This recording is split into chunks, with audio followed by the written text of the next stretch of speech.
जय श्री राम दोस्तों, आप देख रहे हैं ज्ञान स्टार प्लस चैनल। तो दोस्तों, आप सभी का हार्दिक स्वागत और अभिनंदन। आज हम आपको बहुत सुंदर पहेली लेकर उपस्थित हुए हैं। पहेली इस प्रकार से है, जन्म से कैसे अंधा हो गया, जिसका कर्म नाम कहां है,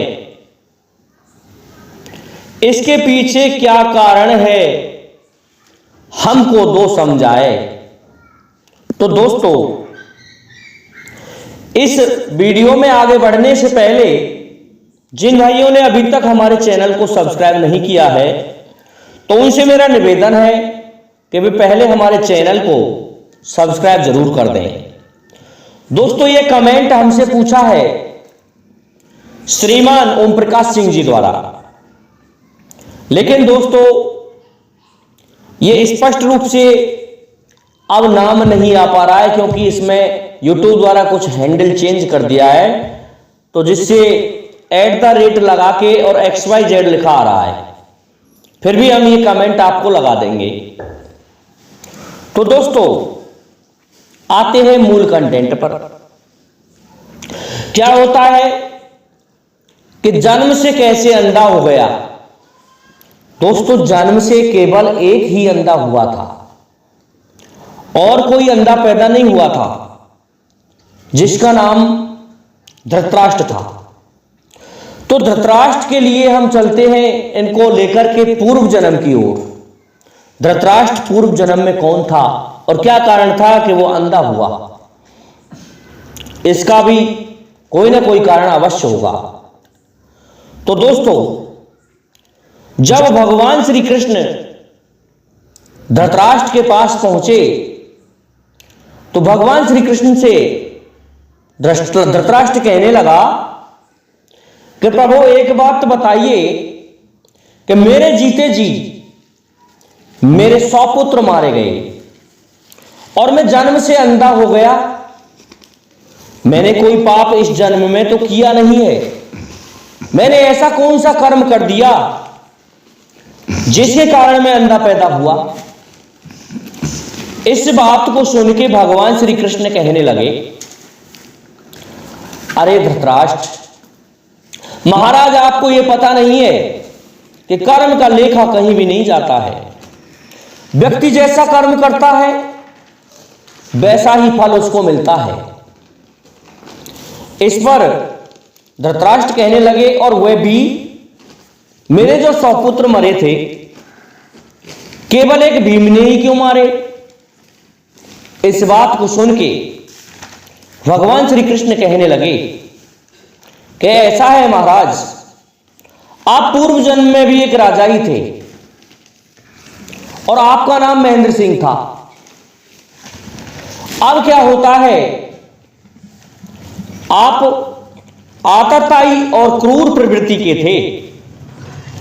आप जीवों पर दया बहुत कम करते थे। तो क्या होता है, एक दिन आप जंगल में गए हुए थे। उस समय किसी राज्य विशेष में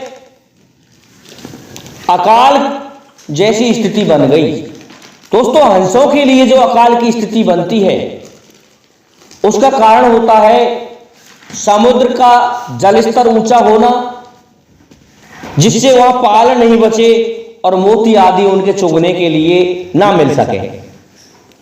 तो वह हंस जा रहा था, कोई समुद्र ऊंचा चढ़ के आ गया जिससे मोती बाहर नहीं मिले, और हंस के बच्चे और हंस परेशान थे। तो वे जा रहे थे और कह रहा था हंस कि हम ये प्रदेश छोड़ देते हैं, दूसरे प्रदेश में जाके हम बसेंगे, और हमारे 100 बच्चे हम ले नहीं जा सकते, क्योंकि ये भी छोटे हैं। जो उड़ने में जितनी भी आपत्तियां आती हैं, वो आपत्तियां हमारे बच्चे सहन नहीं कर पाएंगे। तो हे महाराज, आप वन में गए हुए थे, उस समय वह हंस वहां होके निकल रहा था।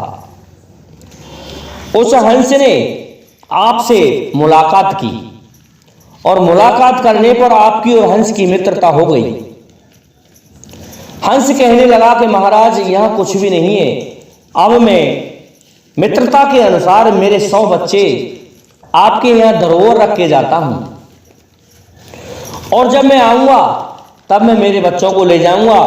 आपके पास मित्र किसी भी चीज की कमी नहीं है, आप अपने खजाने से भी इनकी पूर्ति कर सकते हैं, क्योंकि आप महाराज हैं, आपके पास मोतियों की कोई कमी नहीं है। तो इस बात को सुन के आपने महाराज ऐसा किया। भगवान श्री कृष्ण कहने लगे कि उन 100 बच्चों को अपने पास में धरोहर के रूप में रख लिया। तो अब 100 बच्चे आपके यहां रहने लगे और बड़े आराम से आप उनका लालन पालन कर रहे थे। लेकिन क्या होता है, आप महाराज जब जंगल में गए घूमने और आपने कुछ एक ऐसा कर्म किया जिसे देख करके आपको एक मनसा पाप लग गया, और उससे आपके शरीर में कोढ़ फूट आया। कोढ़ फूटने से, क्योंकि आपके मंत्री आदि भी अत्याचारी थे, तो सारा दोष राजा पर जाता है। तो जब आप कोढ़ी हो गए, आपके काया से रुधिर बहने लगा, तभी आपसे सभी ईर्ष्या करने लगे।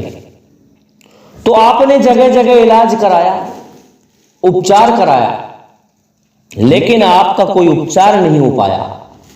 जब आपका उपचार नहीं हो पाया तो किसी वैद्य ने बताया कि ऐसा है मंत्री जी, आपके महाराज तो ऐसी वस्तुओं से दूर रहते होंगे, लेकिन यदि हंस का मांस बना करके खिला दिया जाए आपके महाराज को, तो आपका यह कुष्ठ रोग दूर हो जाएगा। तो ऐसा ही किया, क्योंकि हंस में वो ताकत होती है जो कि मोती को भी गला देता है। मोती बहुत कठोर होता है। तो इस प्रकार की बात को सुन के मंत्री ने कहा कि महाराज आपका उपचार तो मैं कर सकता हूं, लेकिन इसके पीछे बहुत बड़ा राज है। आप कहने लगे आपके मंत्री से कि कैसा है, आपको किसी जीव का मांस खाना पड़ेगा और आप सही हो जाओगे। तो उस मंत्री ने प्रत्येक दिन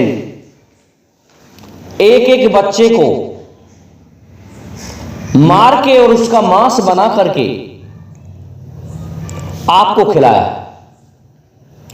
और आप बड़े प्रसन्नता से उस मांस को खाते थे, उन बच्चों के को। जब आप एक एक करके समस्त हंस के बच्चों को खा गए, तब आपका शरीर वही पहला जैसा कांतिमान हो गया। परंतु क्या होता है, 6 माह के पश्चात ही वे हंस और हंसनी वापस लौट के आ गए, और वे अपने बच्चों को मांगने लगे कि महाराज मेरे बच्चे कहां हैं। इस पर आपसे जब ज्यादा कहा तो आपने सुना नहीं। आपने कहा कि कौन से बच्चे, क्योंकि आपको यह पता था कि मैं हंस के बच्चों को खा गया हूं। जब आपने न्याय नहीं किया तो हंस क्रोधित हो गया। जब हंस क्रोधित हो गया तो आपने अपने सैनिकों को आदेश दे दिया कि इस हंस को मार दिया जाए। लेकिन हंस कहने लगा कि मैं तुझे श्राप देता हूं, क्योंकि तू राजा है, मुझे मरवा तो देगा। तो हंस उसी समय तुझे श्राप दे देता है और कहता है, जिस तरह से तूने मेरे 100 बच्चों को मार डाला है, उसी तरह से मैं तेरे 100 बच्चों को मारूंगा, और मैं मेरे बच्चों की याद में जिस तरह से अब प्राण गंवा रहा हूं, उसी तरह से तू भी प्राण गंवाएगा। तुझे तब पता चलेगा कि दूसरे के बच्चे को मारने पर क्या बीतती है, कैसा लगता है जब तेरा खुद का बच्चा मरेगा, और वो भी मेरे हाथों। तब तुझे पता चलेगा कि कितना धक्का लग रहा है। इस तरह से श्राप दे दिया उस हंस ने, और उस हंस ने उसी सभा में वहीं पर अपने प्राण त्याग दिए। प्राण त्यागने से उसी समय वह हंसनी भी हंस के साथ ही मर गई।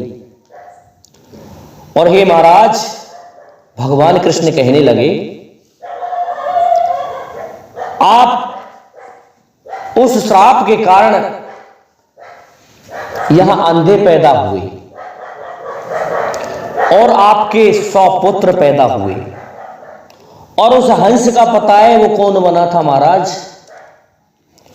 वो आपके भाई पांडु का पुत्र भीमसेन ही है, जो कि हंस था। इस कारण से आपके 100 पुत्र भीम के ही हाथों मारे गए। तो जन्म से कैसे अंधा हो गया रे, जिसका कर्म नाम कहां है? इसके पीछे क्या कारण है, हमको दो समझाए। श्रीमान ओम प्रकाश सिंह जी, आपको आपके प्रश्न का उत्तर मिल गया होगा, इसलिए आपसे और मेरे समस्त श्रोतागणों से निवेदन है कि आप हमारे चैनल को और इस वीडियो को लाइक, शेयर, सब्सक्राइब करें। साथ ही बेल आइकन को भी प्रेस कर दें, जिससे कि आने वाले वीडियो का नोटिफिकेशन आपको मिलता रहे। दोस्तों, जय हिंद, जय भारत, जय जय श्री राधे, जय जय श्री राम।